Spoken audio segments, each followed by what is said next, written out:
अपने पेशवा की इज्जत नहीं करती है, जो कौम अपने बुजुर्गों की इज्जत नहीं करती है, जो कौम अपने बड़ों का एहतराम नहीं करती है, वो कौम कभी भी पनप नहीं सकती, वो कौम कभी भी आगे बढ़ नहीं सकती, वो कौम कभी भी कामयाब हो नहीं सकती। अरे याद करो उस तारीख को जब इस कौम के उलमाओं को, इस कौम के पेशवाओं को जब दूसरी कौम देखा करती थी, वो देखती थी कि आखिरकार ये टोपी वाला है, ये भी कुर्ते पाजामे वाला है, और ये पीछे सारे लोग जो खड़े हैं ये भी टोपी वाले हैं, ये भी कुर्ते पाजामे वाले हैं। अरे इनके चेहरे पर दाढ़ी है, ये सारे के सारे पीछे खड़े हैं, इनके पीछे इनके चेहरे पर भी दाढ़ी है, ये भी दाढ़ी वाला, ये भी पैर वाला है, ये भी पैर वाला है। लेकिन आखिर इस कौम को हो क्या गया है कि ये अकेला आगे है, ये सब के सब इसके पीछे है। अगर ये उठता है ये कौम उठ जाती है, ये झुकता है कौम झुक जाती है,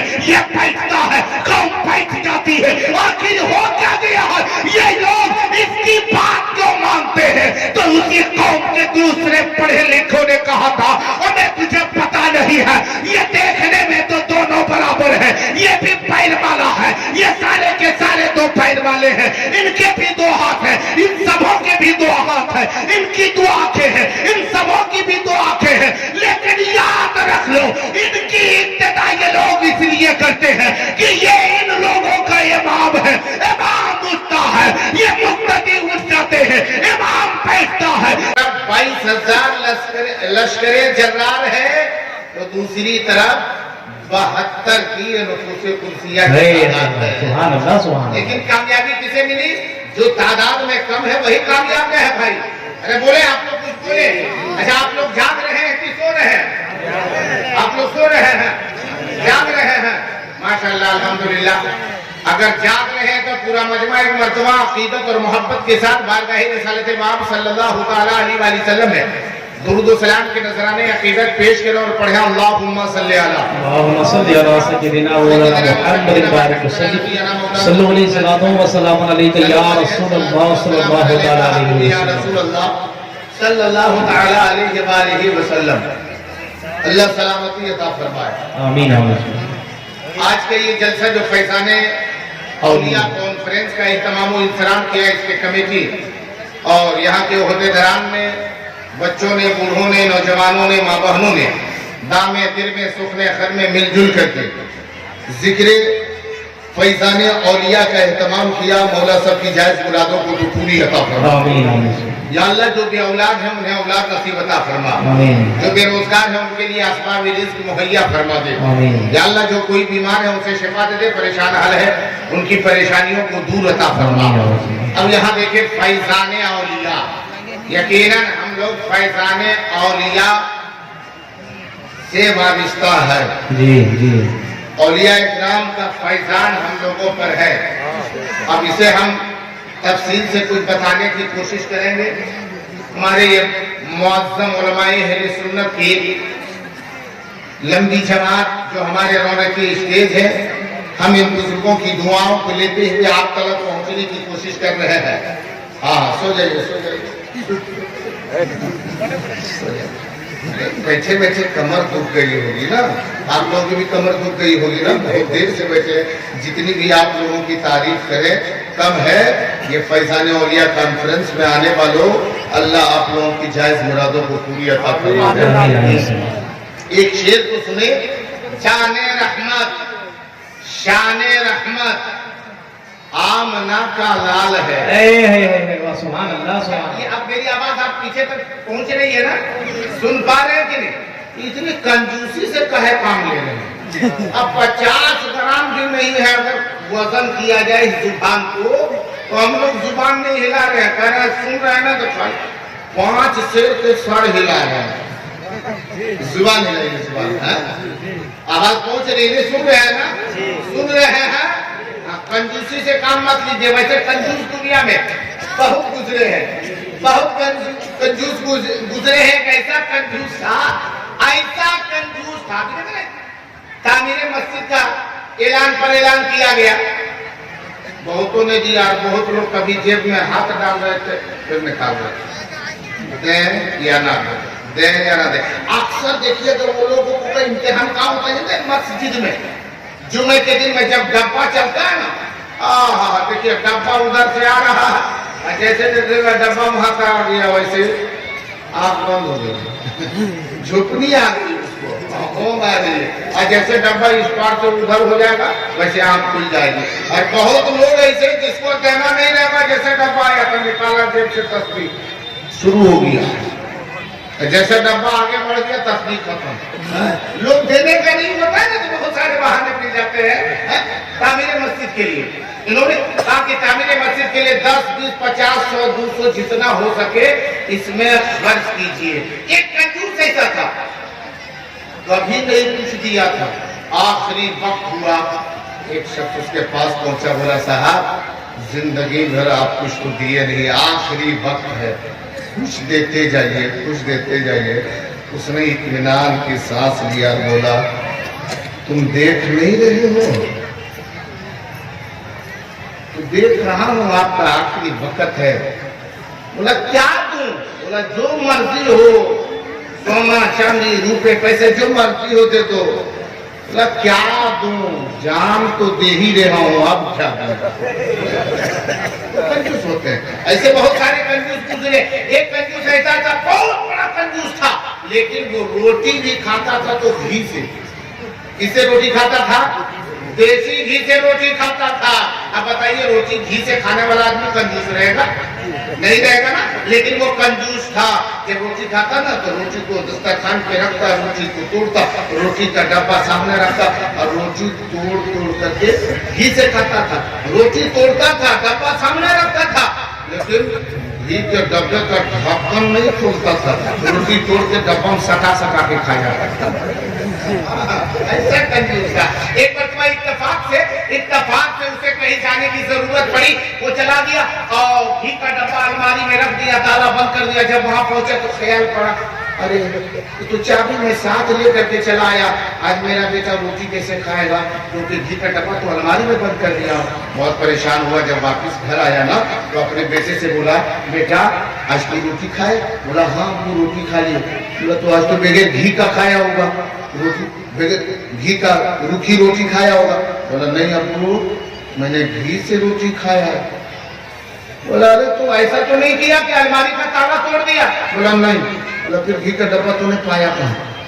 बोला अब्बू मुझको पता चला कि आप घी के डब्बे को अलमारी में रख दिए हैं, तो इसलिए मैं रोटी यहाँ जो रोजाना इस रूम में खाता था ना, आज रोटी का वो पूरा तपेला उठा के लेके चला गया अलमारी के पास, और वही रोटी तोड़ तोड़ के अलमारी से सटा सटा के मैंने खा लिया। आपसे भी ज्यादा निकला ऐसे लोग होते हैं। आप लोगों कंजूस नहीं है ना? अरे कोई है कंजूस है? कंजूस है? कंजूस नहीं है ना? तो पूरा मजमा बोले या रसूल अल्लाह, और जोर से बोलो सुभान अल्लाह, माशाअल्लाह, अल्हम्दुलिल्लाह। ये मस्जिद की तामीर के लिए यहाँ कितनी खुशबख्ती, माशाअल्लाह। अल्हम्दुलिल्लाह। अरे चंदा हम भी करते थे, वक्त नहीं मिला। चंदा किसको कहते हैं वो जहांगीर ओवैसी इंशाल्लाह बता देता। लेकिन वक्त बहुत कम मिला, और ऐसे वक्त मिला है जिसमें सबकी औकातें खत्म हो गई। औकात भी नहीं लोग हैं। अब ऐसे लोग हैं कि सोच रहे थे जितना जल्दी खत्म हो, जितना जल्दी खत्म हो।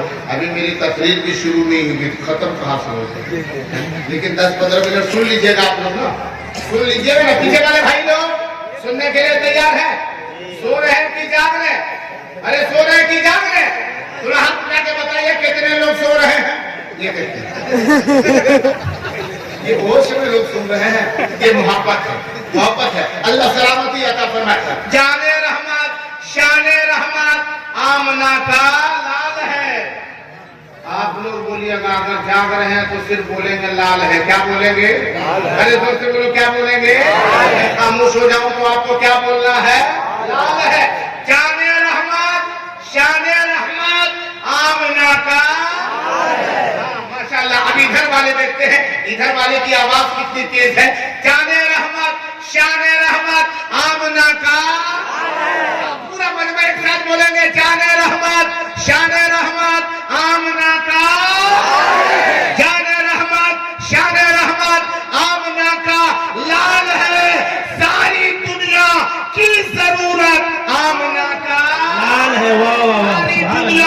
की जरूरत आमना का लाल है और अपनी आगोश मोहब्बत में लेकर हलीमा ने कहा, हे बाबू, बाबू रे, बाबू खैरियत है क्या रहा है? ये सब दीवानों की महफिल है, मस्तानों की महफिल है, कितनी आराम से जा रहा देख रहे हैं, लगता है कि जाकर के कुछ किला फंसा कर जहाँ जंग में जा रहा है से जा रहा है। अब कोई किला पता होने वाला नहीं है, इस वक्त में कौन किला पता करेगा? जहाँ पता करना है वहाँ बैठा अपनी आगोश मोहब्बत में लेकर हलीमा ने कहा, अपनी आगोश मोहब्बत में लेकर हलीमा ने कहा, अरे चांद से भी खूबसूरत आमना का लाल है, चांद से भी खूबसूरत आमना का लाल है।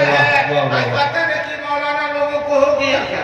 मौलाना तो बहुत कम ही लोग बोलते हैं, बहुत कम। बोली साहब क्या बोलते हैं? अरे जोर से बोलिए।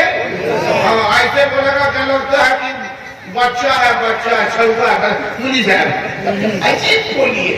कहाँ भारी साहब हो, मुफ्ती साहब हो, इस्माइल साहब हो और मुफस्सिर हो, मुदर्रिस हो, कुछ रखो नहीं। बोली साहब, ये बोली साहब लोगों को कहना होता है। अभी तक चले, अभी जब से इतनी अच्छी तकरीर हुई, इतनी अच्छी शायरी हुई ना, ओ कल सुबह देखिएगा, नहीं कहता तुम मौलवी साहब, मौलाना साहब, मुफ्ती साहब इतनी अच्छी तकरीर की है, फलाना शायर साहब इतनी अच्छी जो शायरी की है ना। अरे साला मौलाना जमा दिया। अजीब बोलिए, अजीब बोलिए। बताइए, रात में हजरत हुजूर, पानी जरूरत है, नाश्ते जरूरत है, खाने जरूरत, और सुबह देखिएगा चाय की दुकान पे तो साला तो शायर था ना, बेटा जमा दिया। साला खती बेटा पता नहीं क्या कहेगा। मौलवी को समझा क्या है? अरे यही वो मौलवी है, यही वो उलमा है। उलमा का आलम क्या है?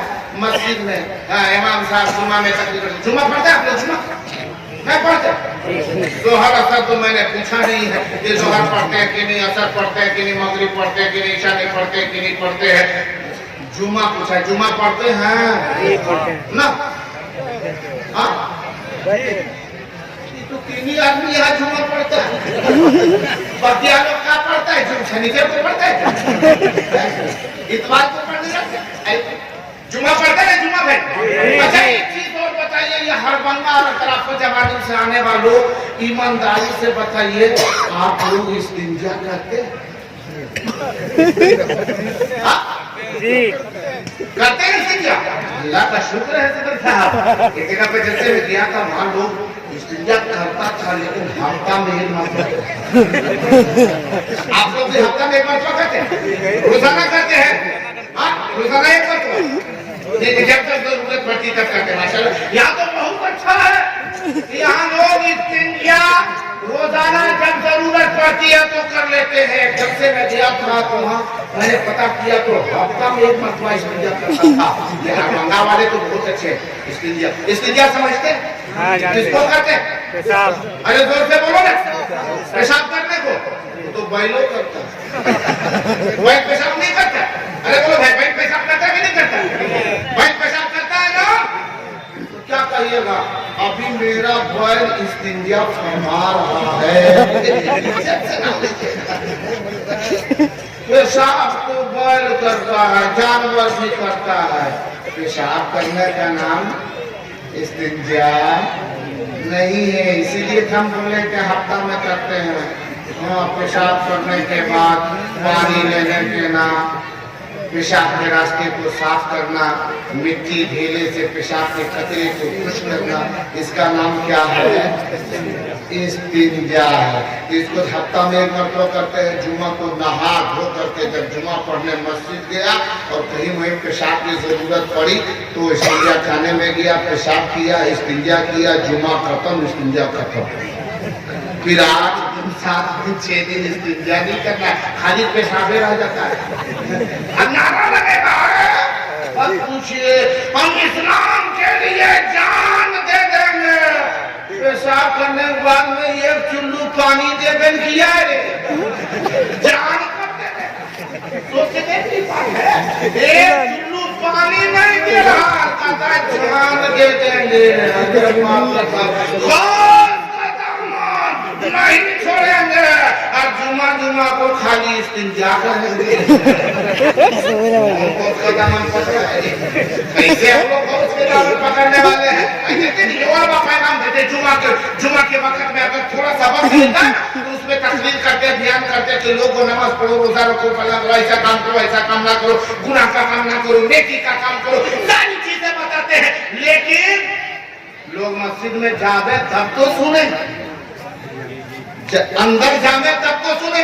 कुछ लोग तो जो मस्जिद नमाज पढ़ने के लिए जुमा के लिए आए हुए भी हैं, कि ठंडी के मौसम में आंगन में शहर में धूप की तपिश ले रहे हैं, वही टाइम पास कर रहे हैं। और जू ही खुतबे की आजान होने वाली होती है वैसे अंदर जाएंगे। अगर उससे कहा जाए अंदर जाइए, देखिए हजरत बयान फरमा रहे हैं, सुनिए। ओ का मौलवी साहब को सुनेंगे, मौलवी लोगों को लगता है कहने को वो कह रहा है, और तुम लोग को सुनने को नहीं लगता है। तो काम रुआ सुनो, सुनने को नहीं लगता, सुनो। बोलो ये कितनी मेहनत करते हैं, और इनकी सबसे ज्यादा मेहनत अगर देखी जाए तो सबसे ज्यादा मेहनत ये उलमा करते हैं। दिन में बच्चों को मकतब में बच्चों को पढ़ाते हैं, और जरूरत पड़ती है तो बच्चों के चच्चों को, उनके बाप को भी दीनी तालीम देते हैं, वजू का तरीका बताते हैं, नमाज के तरीके बताते हैं, 5 वक्त नमाज भी पढ़ाते हैं। हर जगह पे देखे उलमा कितनी मेहनत करते हैं। हर एक काम में इमाम आगे होता है, होता है नहीं बोलो भाई, होता है ना? अरे जोर से बोलो, इमाम आगे होता है। हर एक काम में इमाम आगे। फजर में देखो इमाम आगे, अरे जोर से बोलो, जोहर में इमाम, पीछे वाले भाई लोग बोलेंगे, अगर आवाज मेरी बात समझ में आ रही तो बोलेंगे, असर में इमाम। ऐसे बोल रहा लग रहा कि कोई मुर्दा उठा के लेके जा रहा है।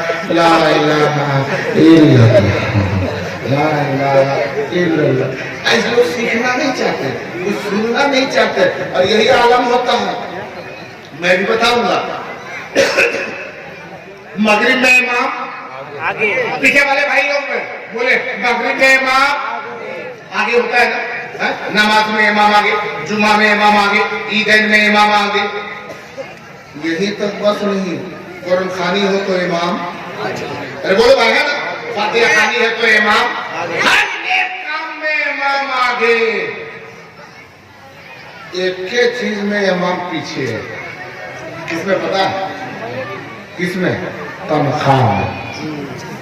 तनख्वाह में इमाम सबसे, अरे जोर से बोले, कितनी तनख्वाह हिसाब से मैंने बोला कि तनख्वाह में इमाम को इतने पीछे क्यों रखे, क्यों इमाम को इतनी कम तनख्वाह देते? बोला हजरत कम तनख्वाह देते हैं, कम पैसा देते हैं। बोला कितना देते? बोला 6000। बाप रे, 1 मिनट तक मुंह फाड़ ले रह गया। 6000 लंबा खींच रहा। बोले इसमें कौन मद आ गया है? ये 1000 में कौन मत घुस गया, मते तुल लेकर के घुसा दिया इसमें। सोचने की बात है। हम बोले आपकी तनख्वाह कितनी है? आपकी तनख्वाह कितनी? बोले ना ज्यादा है, ज्यादा हमारी तनख्वाह नहीं है। बोले कितनी? 25,000 है। 25,000? अरे 25,000 ज्यादा नहीं, 6,000। वो देखने में ज्यादा है, लेकिन मौलवी मौलाना पैसा में बड़ी बरकत है। अच्छा 6,000 में खूब बरकत? बोला ना मौलवी मौलाना पैसा में बहुत बरकत है। हम बोले रोइए मत, घबराइए मत। अगली मरतबा जब आपको तनख्वाह 25,000 मिलेगी ना, तो बगैर बरकत वाली तनख्वाह, बरकत वाला पैसा इमाम साहब को दे दीजिएगा, और 6,000 बरकत वाला आप ले लीजिए। छोड़िए, जाने दीजिए ना, इमाम साहब तुम खा के बरकत करिएगा। कम मेहनत करते हैं। लेकिन आज देखिए इन उलमा का एहतराम नहीं करते, इन उलमा की इज्जत नहीं करते। एक चीज को याद रखो मुसलमानों, जो कौम अपने पेशवा की इज्जत नहीं करता है, जो कौम अपने बुजुर्ग की इज्जत नहीं करती है, जो कौम अपने पेशवा की इज्जत नहीं करती है, जो कौम अपने बुजुर्गों की इज्जत नहीं करती है, जो कौम अपने बड़ों का एहतराम नहीं करती है, वो कौम कभी भी पनप नहीं सकती, तो कौम कभी भी आगे बढ़ नहीं सकती। सकती, वो कौम कभी भी कामयाब हो नहीं सकती। अरे याद करो उस तारीख को जब इस कौम के इमामों को, इस कौम के पेशवाओं को जब दूसरी कौम देखा करती थी, वो देखती थी कि आखिरकार ये टोपी वाला है, ये भी कुर्ते पाजामे वाला है, और ये पीछे सारे लोग जो खड़े हैं ये भी टोपी वाले हैं, ये भी कुर्ते पाजामे वाले हैं। अरे इनके चेहरे पर दाढ़ी है, ये सारे के सारे पीछे खड़े हैं, इनके पीछे इनके चेहरे पर भी दाढ़ी है, ये भी दाढ़ी वाला, ये भी पैर वाला है, ये भी पैर वाला है। लेकिन आखिर इस कौम को हो क्या गया है कि ये अकेला आगे है, ये सब के सब इसके पीछे है। अगर ये उठता है ये कौम उठ जाती है, ये झुकता है कौम झुक जाती है, ये बैठता है कौम बैठ जाती है। आखिर हो क्या गया है, ये लोग इसकी बात क्यों मानते हैं? तो उसी कौम के दूसरे पढ़े लिखों ने कहा था, हमें तुझे पता नहीं है, ये देखने में तो दोनों बराबर है, ये भी पैर वाला है, ये सारे के सारे दो पैर वाले हैं, इनके भी दो हाथ है, इन सबों के भी दो हाथ है, इनकी दो आंखें हैं, इन सबों की भी दो आंखें हैं। लेकिन याद रख लो, इनकी इब्तिदा ये लोग इसलिए करते हैं कि ये इन लोगों का इमाम है। इमाम उठता है, ये मुक्तदी उठ जाते हैं, इमाम बैठता है, मुक्तदी बैठ जाते हैं, इमाम चलता है, मुक्तदी चल देते हैं, इमाम ख्याल करता है, मुक्तदी ख्याल करते हैं। यानी ये लोग अपने इमाम की इज्जत करते हैं। तो जो सोच रहा था कि ये लोग सबके सब इसकी बात क्यों मानते हैं, वो कहने पर मजबूर हो गया। उसने कहा, अरे देखो देखो, जब ये कौम अपने इमाम की इतनी इज्जत करता है, तो बताओ ये कौम अपने नबियों के इमाम मोहम्मद रसूलुल्लाह नारे तकबीर, नारे रिसालत, फैज़ान औलिया कॉन्फ्रेंस, नारे तकबीर, नारे रिसालत। वाह वाह, सुभान अल्लाह, सुभान अल्लाह। क्या कहना है उधर? वाह, आज हम एक दूसरे की इज्जत करने से काफी दूर है।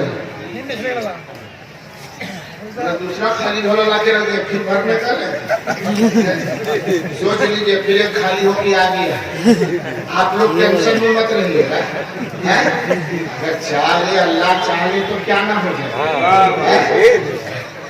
कि जमाने की निगाहों में वो रुसवा हो नहीं सकता, सुभान अल्लाह, सुभान। जमाने की निगाहों में वो रुसवा हो नहीं सकता, जमाने की निगाहों में वो रुसवा हो नहीं सकता।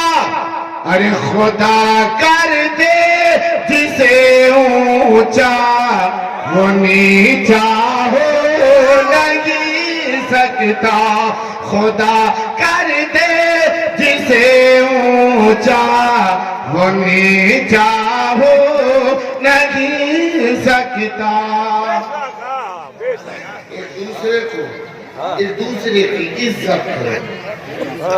अगर आप एक दूसरे की इज्जत करेंगे, वो भी आपकी रज़ा से बोले, आप दूसरे के साथ भलाई करेंगे तो आपके साथ भी कोई दूसरा भलाई करेगा। आप एक दूसरे के साथ अच्छाई करेंगे, आपके साथ भी दूसरा अच्छाई करेगा, खैर खाई से पेश आएगा। लेकिन शर्त यह है कि हम अच्छे बने। अगर लोग अपने आप को अच्छा बना लें तो यकीनन उनकी औलाद भी अच्छी बन जाएगी। अगर लोग एक दूसरे को इज्जत करना सीख जाए, दूसरे लोग उसकी भी इज्जत करने लगेंगे। कमी है कि अपने आप को सुधारना, अपने आप को हमें सुधारना। हमारी माँ बहनें, हमारी बेटियां बैठेंगी, देखो हमारे छोटे छोटे बच्चे, बच्चा तो अभी तक ऐसे बैठा हुआ है, ऐसे देख रहा है, अभी लगता है कि अभी भी शाम हो गई है। सो करके उठ गया बेटा? नहीं सोया। बताइए, अल्लाह सलाम किए ताकि हमारे इस बच्चे की उम्र में बरकतें आती। इन जैसे बच्चे देखिए, और बच्चा देखिए मेरी साथ पबजी खेल रहा है। हाँ नहीं आजकल बच्चों में बहुत चला हुआ है, क्या नाम है उसका, पबजी।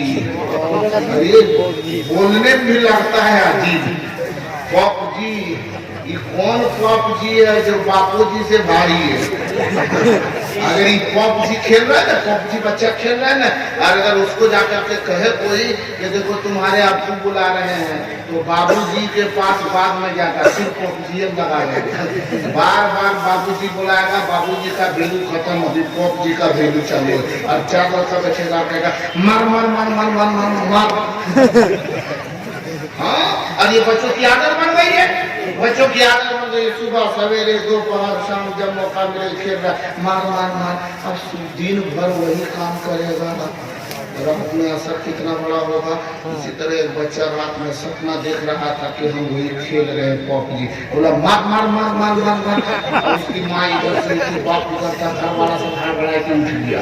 बोला अरे बेटा क्या हुआ क्या हुआ क्या हुआ? लड़का बेहोश है। नहीं कुछ नहीं हुआ। माँ को अब नींद आएगी, सोचने लगी मेरा बाबू को हो क्या गया है, कोई कुछ कर तो नहीं दिया। अब थोड़ी देर के बाद, अभी जिसको नींद भी उसकी माँ को नहीं आई थी, उसके फिर थोड़ी देर के बाद लड़का फिर वही सपना देखते मार मार मार मार मार मार। हो गया आप जो उसकी माँ उसके उसके बाप के पास सुनिए ना, तो क्या हुआ, हमको गड़बड़ लग रहा है। क्या बार बार बाबू कैसे कर रहा है, लगता है इसके ऊपर जिन खबीज भूत का असर हो गया। हाँ, और जिन खबीज का असर हो गया है। बोला आप कैसे क्या होगा? किसी इमाम साहब के पास चलते हैं, बाबा के पास चलते हैं। और आजकल ऐसे लोग, इसलिए अब बेचारा बंदा वो बच्चा खाप देखा था, अब ऐसे झोंकंगवा बाबा के पास चला जाएगा, उसके पास जाएगा, बोलेगा क्या हुआ? बोला ऐसी बात है, मेरा बच्चा जो है ना रात में अपने आप कहता है मार मार, पता नहीं कोई मारने के लिए आता है क्या। अब देखिए उसका अच्छा बंदा फंसा है, अरे इसके ऊपर लड्डू है। ये क्या होता है? बोला वो बगल वाला जो है ना, तुम्हारा जो भाई से झगड़ा था ना, वही इसके ऊपर एक खबीस लगा दिया है, जो अब झगड़ा शुरू हुई। अब वहां से आया, इधर दूसरा झगड़ा शुरू हो गया। अब गाँव में अल्लाह सलाम जो हमको दीजिएगा सब उधरे जाए, जितना देना है आप लोग देते जाएंगे। हाँ अल्लाह सलाम के पास क्या हुआ सर साहब? हाँ कोई दिक्कत है ना? 5-10 मिनट और सुनेंगे आप लोग, सुनेंगे आप लोग। पीछे वाले लोग परेशान नहीं है? अगर परेशान नहीं तो पूरा मजमा बोले या रसूल अल्लाह। अब जो है तो देखिए इतना पैसा कैसे ठीक होगा? अल्लाह सलाम देता हमारी मजलिस में ठीक उम्र में बैठे माशाल्लाह। अब झगड़ा शुरू है, अब वहां से आया, उसके बाद में बार बार नजर उधर किया हुआ है, तुम्हें मेरा बेटा को बर्बाद किया। अरे वो बर्बाद किया ना, तुम खुदे बर्बाद किया है, खुदे बर्बाद किया है। अब उसके बाद झगड़ा पैसा है, तुम्हारा दुआ है, काफिज है, ये है वो है, बाबा वो बाबा के पास जा करके पैसा सब बर्बाद किया। होते होते होते होते बच्चा जब बड़ा हुआ, खुदे आदत खत्म हो गई सपने की, ताकि नहीं वो बाबा ठीक कर दिया। बाबा नहीं ठीक कर दिया, तुम लोग जो है खुद, तुम्हारा ये पैसा जब तक था तब तक ठीक नहीं हुआ था। ये लोगों पूरे कामों में शैतानी वसवसे में अपनी दौलतों को खर्च मत करो, किसी को बुरा मत समझो। याद रखो आज वो ये जो तेरा भाई है, कभी सोचता है कि ये मेरा भाई मेरा दुश्मन है, मेरी भाभी मेरे दुश्मन है, मेरा भतीजा मेरा दुश्मन है। लेकिन याद रखो अगर वो तेरा दुश्मन नहीं है, अगर तूने उसे जानबूझ करके अपना दुश्मन समझा है, शैतान तुझे उकसाते रहता है। होना ये चाहिए था, अगर शक ये है कि मेरे भाई के तरफ से ये कमी हुई है, मेरे भाई ने ये काम कर दिया है, डायरेक्ट तुम अपने भाई से पूछो, क्योंकि जब तुम डायरेक्ट पूछोगे दिल के ये खदशात खत्म हो जाएंगे, और भाई भाई में जो तनाजो है वो तनाजो खत्म हो जाएगा। अरे भाई भाई का झगड़ा खत्म होगा। इसीलिए तो मेरे आका इस दुनिया में जब तशरीफ लाए हैं तो आका का सबसे पहला फरमान ये था, ए लोगों भाई भाई के झगड़े को खत्म करो, इत्तेहाद पैदा करो, इत्तेफाक पैदा करो, और एक खुदा को मानो, उसे खुदा पर ईमान ले आओ।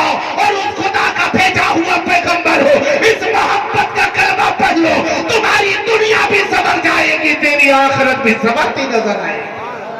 आज हम इससे काफी दूर है, कोसों दूर है मुसलमानों, मेरे कौमों से काफी दूर है। मैं ये कह रहा था जुमे की नमाज पढ़ते हैं? अरे बोले भाई पढ़ते हैं ना? नहीं पढ़ते हैं? पढ़ते हैं माशाअल्लाह, अल्लाह सलामती अता फरमाए। हमारे ये छोटे छोटे बच्चे हैं, एक चीज देखिएगा, आप जुमे की नमाज पढ़ते हैं, मिसाल ले लीजिए, या आपके इलाके में ऐसा होता होगा तो देख लीजिएगा। जब आप जुमे की नमाज पढ़ने के लिए मस्जिद जा रहे हैं, जुमे की नमाज पढ़ने के लिए मस्जिद जा रहे हैं, आपका छोटा सा एक बच्चा घर में है और घर में जिद किया कि अब हम भी जाएंगे मस्जिद। आपको जाते हुए देखा और वो बच्चे ने जिद किया, उसे भी आप लेकर के मस्जिद चले गए। आप वजू खाने में गए, आपने वजू किया, वजू किया, वजू करते कि नहीं करते? हाँ वजू किए, वो बच्चा भी वजू खाने में गया, वो तो वजू को जानता नहीं, पहली मर्तबा मस्जिद के शहर में दाखिल हुआ, वजू खाने में आया, वो तो जानता नहीं कि वजू क्या है, लेकिन वो बच्चा देख रहा था, वो बच्चा देख रहा था कि मेरा बाप क्या कर रहा है। बाद में सदर साहब से हमने लगे रख अल्लाह सलामती है। हाँ ठीक कर सदर साहब, हाँ जमा करते रहिए। और वो भी किसके लिए जमा कर रहे हैं? अपने लिए नहीं जमा कर रहे हैं, खाने खुदा के लिए जमा कर रहे हैं। अल्हम्दुलिल्लाह उनकी उम्र में अल्लाह बरकतें अता फरमाए। हाँ अब एक चीज सीधा सुनिए, बच्चा गया हाँ वजू खाने में, आप वजू कर रहे हैं तो सुन्नत के मुताबिक आपने वजू किया, पहले आपने दोनों हाथ बर्तन धोया, फिर उंगली किया, नाक में पानी चढ़ाया, चेहरे को धोया, हाथ को धोया, बच्चा सबको धोते हुए देख रहा है, बच्चा भी धोना शुरू कर दिया, बच्चा भी धोना शुरू कर दिया, लेकिन वो तरतीब से वजू नहीं कर रहा है, वजू को वो जानता ही नहीं। कैसे आपको कुल्ली करते देखा तो वो भी मुंह में पानी लिया, कुल्ली करना चाहिए तो अंदर सलाह सो रहे हैं क्या? घुटना पकड़िएगा तो नींद लेते करेगा, और वैसे भी घुटना पकड़ के कभी भी जिंदगी में सोइएगा, कभी भी नहीं सोइएगा। काहे के एक लड़का की इसी तरह आज तक कुंवारा रह गया, 70 साल हो गया, घुटना पकड़ के सोता था, वही उसके साथ तैयार नहीं हुआ, घुटना पकड़ के सो जाता है, बिस्तर की जरूरत नहीं है, इसलिए घुटना पकड़ के सोइएगा तो बहुत परेशानी होगी। इसलिए जितना लोग घुटना पकड़े हैं छोड़ दीजिए। ये भी बेचारा सोचा कि नहीं घुटना पकड़ेगा तो घबरा जाएगा, इसलिए जल्दी छोड़ दिया। अब हम यही रहेंगे घुटना पकड़ता है। जब आप वजू करें तो बच्चा भी वजू किया, कभी वो मुंह में पानी लिया, तो कभी हाथ धो लिया, तो पहले पैर धो लिया, फिर वो चेहरा धोया, कैसे कैसे वो धोया। आप सही से वजू किए, मस्जिद के अंदर आप दाखिल हो गए, वो भी आपके साथ मस्जिद के अंदर गया, और जब मस्जिद के अंदर वो लड़का गया, आप गया, आपका बच्चा गया, आपने जुमा से पहले कबले जुमा की सुन्नत पढ़नी शुरू कर दी, नियत आपने की, कानों तक हाथ आपने उठाया, अल्लाह अकबर करते हुए नाक के नीचे आपने ला करके हाथ को बांध लिया, आपके बगल में बच्चा है, देख रहा है कि मेरा बाप कानों तक हाथ उठाया, ऐसे किया है, ऐसे किया, बच्चा देख करके वैसे ही कानों तक हाथ उठाएगा, ऐसे ही बांध देगा। बच्चे ने नियत नहीं की, बाप को कहते हुए देखा, हाथ उठाते थे, ऐसे हाथ बांधते थे, बच्चा भी अपने बाप की तरह करा। जब आप रुकू में जाएंगे, झुकेंगे तो बच्चा देख करके रुकू में जाएगा, लेकिन दोनों में फर्क क्या है गौर कीजिएगा। आपकी नजर दोनों पाँव के दरमियान में है, रुकू में है, आपकी नजर दोनों पाँव के दरमियानी हिस्से में है। बच्चा जब झुकेगा रुकू में तो उसकी नजर किधर है? बाप की तरफ है। देखें मेरा अबू अब क्या करेगा। जैसे ही आप खड़े हो गए वो बच्चा भी खड़ा हो गया, और जैसे फिर आपने सजदे में अपने आप को डाल दिया, आप सजदे में गए, बच्चा भी सजदे में गया। फर्क क्या है? फर्क क्या है कि जैसे आप सजदे में गए तो आपकी नाक की हड्डी पेशानी को आपने सजदे में लगाया, और बच्चा सजदे में गया तो अपना कनपट्टी सजदे में और ऐसे देखेंगे मेरा आपको क्या है। जैसे आप उठ करके पहले सजदा से दूसरे पहले सजदा से कायदे करना पाएंगे, यानी बैठेंगे, बच्चा भी उठ करके बैठ जाएगा, फिर आप सजदे में जाएंगे, वो बच्चा भी सजदा में जाएगा, लेकिन फिर वही आ गया कनपट्टी रखेगा, देखेगा मेरा बाप क्या कर रहा है। क्या समझे? क्या समझे? जो हमने करते हुए देखा वही मेरा बच्चा कर रहा है। जोर से बोलो सुभान अल्लाह। जो हमें करते देख रहा है वही हमारी औलाद कर रही है। अगर हम रुकू कर रहे हैं तो मेरा बच्चा रुकू कर रहा है, अगर हम सजदा कर रहे हैं मेरा बच्चा सजदा कर रहा है, अगर हम क़याम कर रहे हैं मेरा बच्चा क़याम कर रहा है, अगर हम नमाज पढ़ रहे हैं मेरा बच्चा नमाज पढ़ रहा है, अगर हम जैसे जैसे नेक काम कर रहे हैं मेरा बच्चा वही नेक काम करता नजर आ रहा है। हम अगर अच्छे बन गए तो हमारी औलाद भी, अरे जोर से बोलो, हमारी औलाद भी अच्छी बन जाएगी। ये हमारी बेटी, हमारी माँ, हमारी माँ बेटी, अल्लाह इन सबों को सलामती अता फरमाए। एक बात और मैं बयान करना चाहूँ, अल्लाह फजल अता फरमाए। हाँ दिन दिन से रखिएगा। आखिरी बात ये है तो क्या है, घबराने में आप लोग घबरा रहे हैं, वो घबरा नहीं रहे। अभी तो बात बहुत बाकी है, लेकिन अब उतनी बात नहीं। एक बात और बताना चाहो, पूरा मजमा बोले या रसूल अल्लाह, और झूम के बोलो सुभान अल्लाह। अच्छा ये खाली अब बोलने वाला क्या है बोल रहे हैं, ये पीछे वाले भाई लोग सो तो नहीं रहे भैया आप लोग? आपके इलाके में पहली मरतबा हाजिरी हुई है और मैंने देखा कि मैंने पहले भी कहा था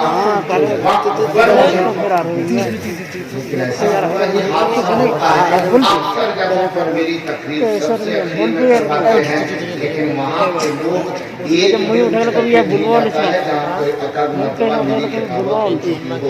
तो पहली हाजिरी लोग पहचानते नहीं कि हमारे बुजुर्ग और माँ हैं।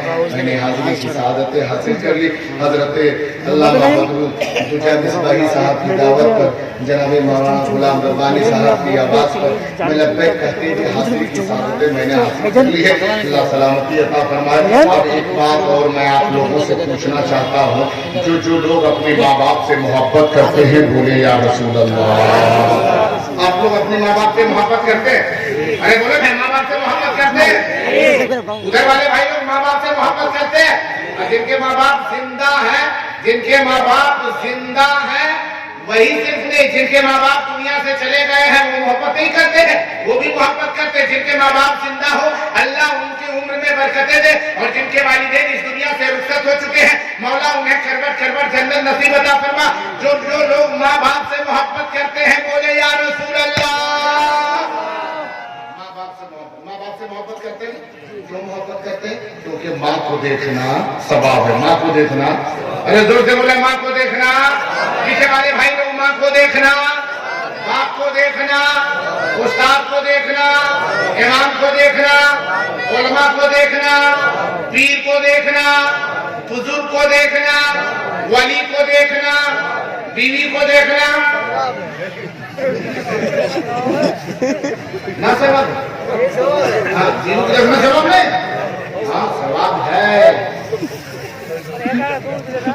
बीवी को देखना सवाब है, गुनाह नहीं भाई, गुनाह नहीं सवाब है।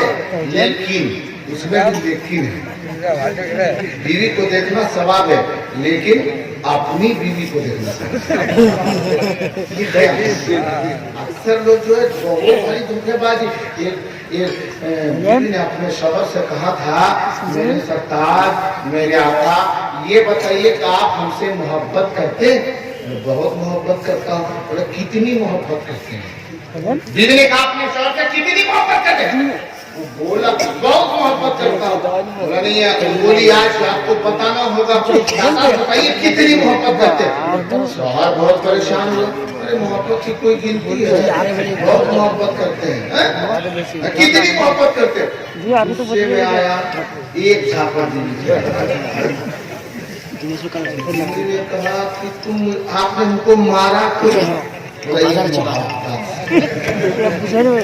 बीवी अपने दोनों हाथ से एक अगला तुम बीवी होकर के मुझको मारती है? बोला नहीं हम आपसे डबल मोहब्बत करते हैं। कितनी मोहब्बत करते, कितनी मोहब्बत करते? बोला बहुत मोहब्बत करते हैं। अब बहुत सारे लोग उसके दोस्त अहबाब बैठे थे, उसने कहा मेरी शरीके है यार जाओ, अभी इस वक्त काम में लगे हुए हैं, टेंशन मत लो, अभी हिसाब किताब में लगे हुए, यानी बताना पड़ेगा आप कितनी मोहब्बत करते हैं। शौहर झंझला गया और उसने कहा उसको घुमाए करके, तो शौहर ने फोन निकाला, इसको पहचान नहीं क्या मोबाइल है ना भाई, मोबाइल है ना? शौहर ने कहा मेरी बीवी देखो ये क्या है? तो ये मोबाइल है ना, देखो ये मोबाइल है ना, मोबाइल की बात हम नहीं पूछ रहे, आप मोहब्बत कितनी करते हैं इसको बताइए। सर ने कहा ये मोबाइल है बहुत घरो और इसके अंदर में एक सिम है। बीवी बोली हाँ, तो ये देखो कि अगर मोबाइल से सिम को अलग कर दे। एक मिनट बाबू, मोबाइल से सिम को अलग कर दें, सिम को खोल के अलग कर दें, बताओ वो सिम बगैर मोबाइल के कोई काम का है? बीवी बोली नहीं, हम भी बोले नहीं। और ये मोबाइल बगैर सिम का हो तो बताओ बगैर सिम का ये मोबाइल भी काम का है? नहीं। सुनो, ये जो अंदर में सिम है ना, शौहर कितना चटाक है, अंदर में सिम है ना, वो मान लो कि तुम हो और ये मोबाइल है वो मैं हूँ। अब समझो कि ये मैं हूँ मोबाइल की तरह और तुम सिम की तरह एकदम भीतर में हो, अंदर में तो भीतर में सिम की तरह हो। भी तो बहुत खुश हो, ये मेरा शौहर इतनी मोहब्बत करता है कि मुझको सिम की तरफ बोला। हाँ, बहुत मोहब्बत करता। खुश हो गई, घर में गई, अंदर गई, किचन में गई, क्या बढ़िया खूबसूरत खुशबूदार खाना पका रही। इतने में उसकी सहेली आती है और आने के बाद अरे रोज से आज अलग थलग खाना पक रहा है। बहुत मुस्कुरा रही है मेरी सहेली, बताओ खैरियत? तो बहुत मुस्कुरा रही, कौन सी खुशी मिली है? इसकी सहेली वो कहती है आज जो खुशी मुझको मिली है ना, जिंदगी में वो खुशी नहीं मिली थी। वो बोलती है क्या हुआ? तुमको पता है कि मेरा शौहर मुझसे कितनी मोहब्बत करता है? इसकी सहेली बोली ना, मुझको तो पता नहीं। तो सुनो, आज मैंने जिद करके पूछ ही लिया तो मेरे शौहर ने कहा कि मैं मोबाइल की तरह हूँ और तुम सिम की तरह। जिस तरह मोबाइल ऊपर अंदर में सिम है, इस तरह मैं मोबाइल की तरह, तुम एकदम अंदर में रहती, भीतर में। इतनी मोहब्बत करता है। तो उसकी सहेली हंसने लगी, मेरा शौहर मुझसे मोहब्बत करता है तो तुम हंस रही हो, जल रही हो। बोला पागली, जल नहीं रहे हैं, उसने तो कहा है कि मोबाइल की तरह तुम सिम की तरह। बोला हाँ। बोला पागली, आजकल के मोबाइल में 3-3 सिम लगता है। ये धोखा है, ये धोखा है। अपनी बीवियों को देखना सवाब है, लेकिन उस नियत से देखो, गैरों की तरफ नजर न करो। याद करो उस तारीख को मुसलमानों, याद करो उस तारीख को मेरे दीवानों, याद करो गौस व ख्वाजा के दीवानों, उस तारीख को याद करो। इसी दुनिया में, इसी जमीन के ऊपर एक शख्स ऐसा गुजरा था, एक शख्स ऐसा गुजरा है जो बहुत ही बड़ा गरीब शख्स है। इधर तवज्जो हो, पूरा मजमा बोले या रसूल अल्लाह, और जोर से बोले सुभान अल्लाह। बहुत गरीब शख्स था और वो इतनी गुर्बत उसके पास थी, इतनी गुर्बत ने उसे घेर लिया था। एक वक्त अगर कहीं से एक रोटी का इंतजाम हो जाता था, फिर कई वक्त फाके में गुजारना पड़ता था।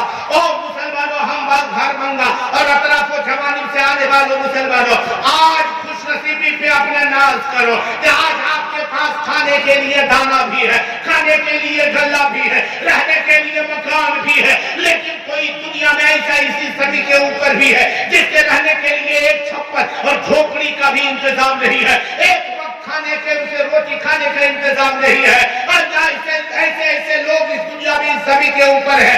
आज हम और आप अपनी दौलत पर घमंड करते हैं, अपनी ताकत पर घमंड करते हैं, और इतने ही नहीं, हमने अपने इस दाने को कितना बेकार बर्बाद किया है। याद करो, अभी आप रात में किसी के यहाँ दावत में खाने के लिए जाते हैं, आपकी प्लेट में चंद रोटियां मौजूद होती है, उसके बावजूद भी 4 रोटी और ले लेते हैं, उसके बावजूद और चावल लेते हैं। जो मन में आया खाया, जो बचा फेंक दिया। ये लोगों याद करो, आज जितने दाने को आप फेंक रहे हो, जितने बूटियों को और सब्जियों और दाल को तुम नालियों में, गंदे नालियों में बहा दे रहे हो, याद रखो ये दाना दाना तेरे लिए, ये दाना कहेगा मेरी इज्जत तूने नहीं की है। एक वक्त अल्लाह करे ऐसा ना है कि दाने के लिए तुम तरस जाओ। इसी जमीन के ऊपर एक ऐसा गरीब शख्स था जिसके घर में खाने का कोई सामान नहीं है। कितने लोग उसके घर में है? उसके घर में 3 छोटे छोटे बच्चे हैं और एक बड़ी बच्ची है जिसकी उम्र 17 से 18 साल की उम्र है। वो बड़ी बेटी है, एक बूढ़ा है उसका बाप, एक माँ है बूढ़ी माँ, खाने के लिए घर में कुछ भी नहीं है। उसकी माँ बोलती है, मेरे शौहर, बूढ़े शौहर, जा चौराहे पे चला जा, जहाँ मजदूर लोग खड़े होते हैं उसी सब पे तू भी खड़ा हो जा और जाकर के मजदूरी करके चंद वक्त की रोटियां लेकर के आ जा। वो मजदूरों के सब में जाकर के वो बूढ़ा शख्स खड़ा हो गया। लोग आते गए, कोई अगर मजदूर की जरूरत पड़ी, आया जवान हथे कट्ठे को देखा, उसे लेके गया, कोई दूसरे को, कोई तीसरे को, कोई चौथे को लेके गया। दिन भर वो बूढ़ा इसी तरह बैठा ही रह गया, लेकिन किसी ने उसे लेके न गया। शाम हुई, घर वापिस आया, बीवी ने कहा कुछ कमा करके लाए हो। बूढ़े ने कहा मेरी कमजोर बाजू को देख करके किसी ने मुझे काम करने के लिए ले नहीं गया है। मैं देखता हूँ, कल सुबह देखता हूँ। दूसरे दिन भी गया, दिन भर रहा, किसी ने काम ना दिया। तीसरे दिन भी गया, दिन भर रहा, किसी ने काम ना दिया।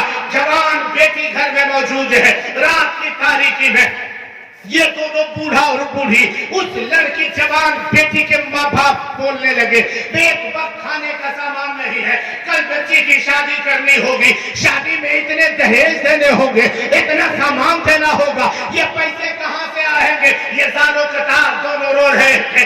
वो जवान लड़की अपने बगल वाले कमरे में थी, माँ बाप की गुफ्तगू को सुन रही थी, बहुत परेशान हुई है, सोचने लगी अब कहीं ऐसा ना हो, इसी फिक्र में कहीं मेरा बूढ़ा बाप खुदकुशी न कर ले, मेरी बूढ़ी माँ कहीं फांसी के फंदे पर अपने आप को न चढ़ा दे, अपने आप को मौत के भेंट न चढ़ा दे। ये सोच करके वो सुबह सवेरे वो लड़की जो 18 साल की उसकी जवान दोषिता बेटी है, वो कहती मेरी अम्मी जान मुझे इजाजत दे दो, मेरी सहेली के घर में शादी है, वहां जाना है, इजाजत दे दो।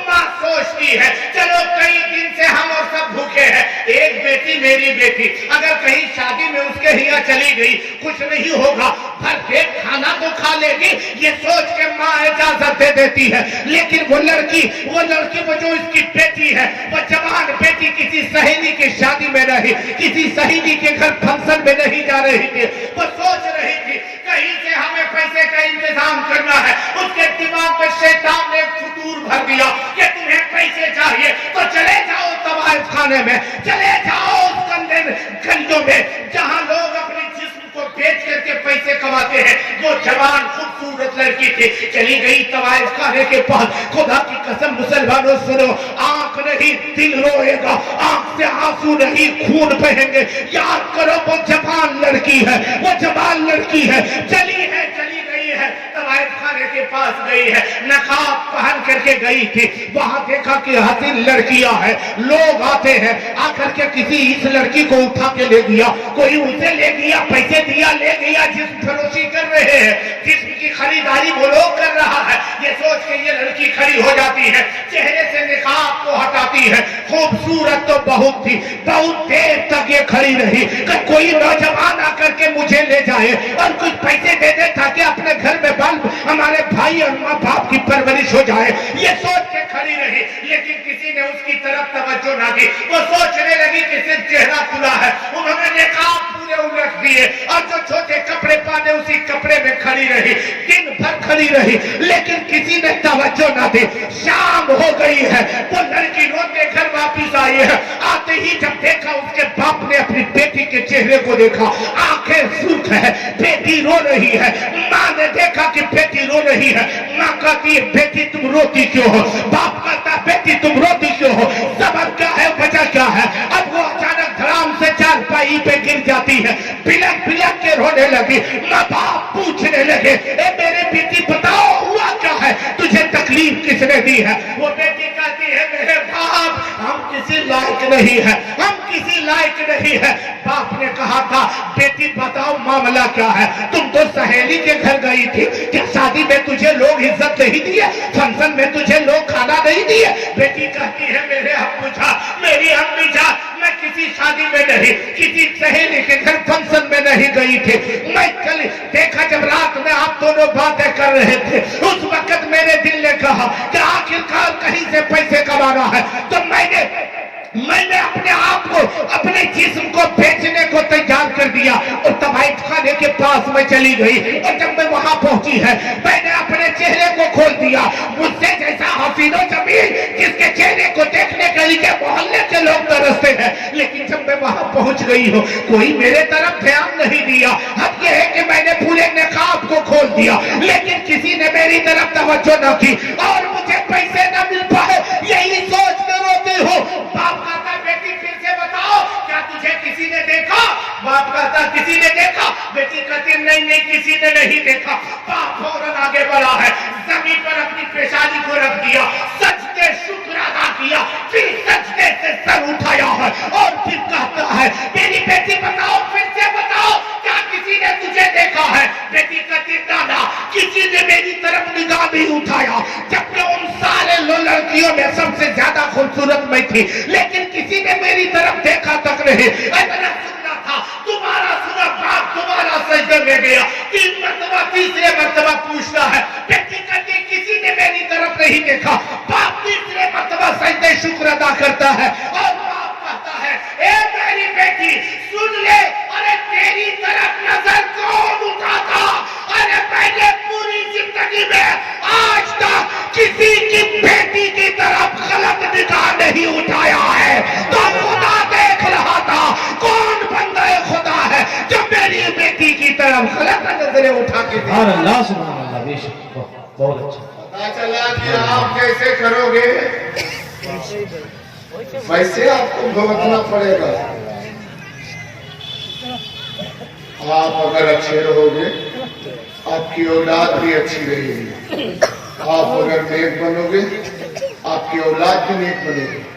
हमारी माँ बहने आप भी सुने, आप अच्छा रहो, आप नेक बन जाओ, क्योंकि बच्चों का पहला मकतब जो है ना, पहला स्कूल कोचिंग सेंटर माँ की गोद है।